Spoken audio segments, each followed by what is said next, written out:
welcome to Rough Cut Film Review. This is going to be a review of 300, Rise of an Empire. Now, before I start, I just want to apologise for the lateness of my reviews of late. Unfortunately, working a full-time job and co-writing a toilet humour book is really taking its toll on my time and energy. I suppose they say that we all have a book in us, and mine is co-writing a book that will be kept by toilets and is that sort of level of humour. So there we are. I just want to say also I tend to keep my reviews PG-13. It's not really a conscious thing, it's really more of a reflection of my personality. I tend to be quite even, I don't tend to rant and rave and get upset, and I'm not 13 anymore, so I don't really think swearing is that cool if I'm completely honest, but hey, I might occasionally. So this review, it's not really puerile, it's just sort of mature subject, and it's very ironic using the word mature because this isn't mature at all, it's really immature, but it's just the way the English language works, I'm afraid. So if you're going to be offended by any of that, please act accordingly and stop listening to this review. So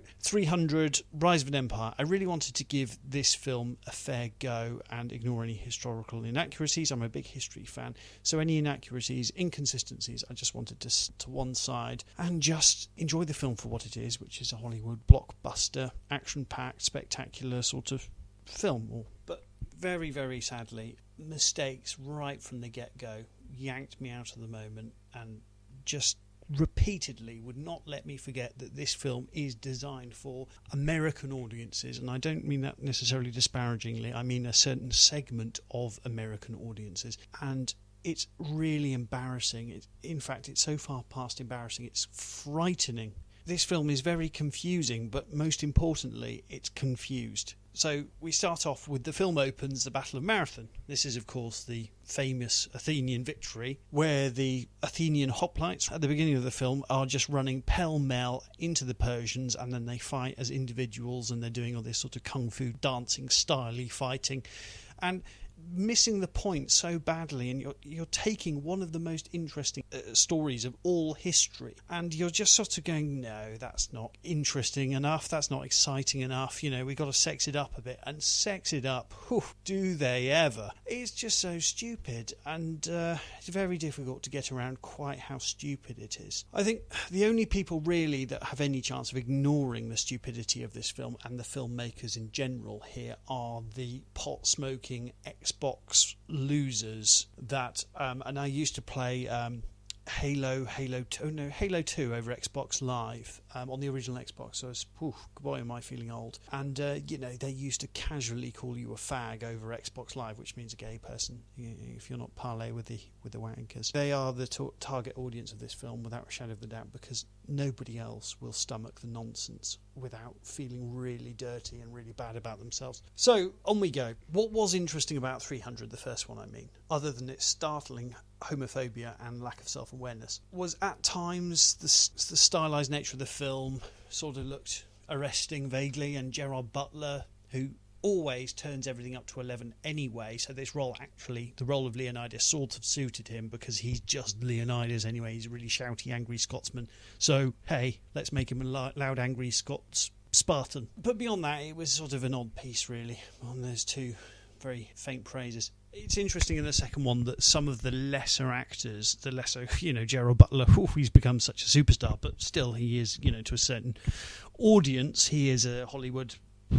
movie star. Other lesser lights from the first film were happy to return to reprise their roles in the sequel. However, I noticed very early on that the few camera shots of Gerard Butler they're clearly of his head. They've slapped the makeup on him, but obviously, and I can fully understand why, he wasn't willing to do the muscle building work required to get back into the necessary shape to play Leonidas. So we have, the shot of him, his head, and then we'll see other muscular, oily men, So 300, A Rise of an Empire. Firstly, the title, it doesn't have anything to do with the film at all. It's incidental.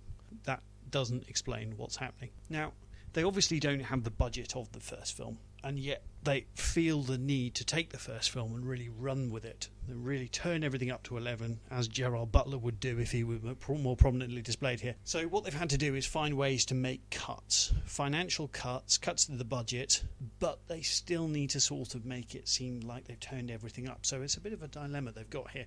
So they'll say, okay, well, here's a massive sea battle, but here's some CGI foggy stuff, so you can only see bits of it. So obviously we'll pan the camera out, so it's a really big battle. You get a sense of that, but at the same time, there's not actually very much going on, and the CGI effects look relatively cheap. So in a way, they've gone some way to addressing the gender imbalance from the first film, which was very embarrassing and very obvious, and it just made men look pretty terrible in every regard. So they brought some women in here, but they don't really bring in women. It's like with all the airbrushed male muscles here, that, you know, we have the guys that look like they're in a boy band, and, you know, there's the one with the long hair who looks sort of like he's in a boy band, and all that sort of thing. You know, it's a bit ridiculous. It's like a boy band but more homosexual. I'm surprised they skipped the and Judi Dench thing.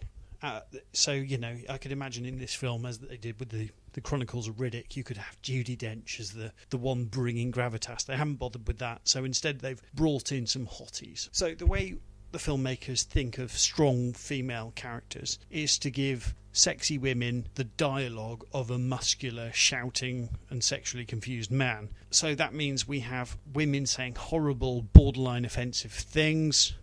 I imagine if you want to read something far more thoughtful and insightful into the sexual politics of this film, please go online, and I'm sure there are a lot more authoritative people on there. But quite frankly, I'll leave it here by saying that the sexual politics of the film and women in general here are just rotting. They're terrible. There's a horrible stench about them proceedings. So they introduce another character who's a hottie female baddie, but she adds absolutely nothing more than tits to proceedings. As I've said, the treatment of her makes absolutely no difference. There's supposed to be some reason that she's a brilliant queen, but she just murders important underlings arbitrarily for minor infractions or on a whim, and that does not a good dictator make. And, you know, when you look back at dictators throughout history,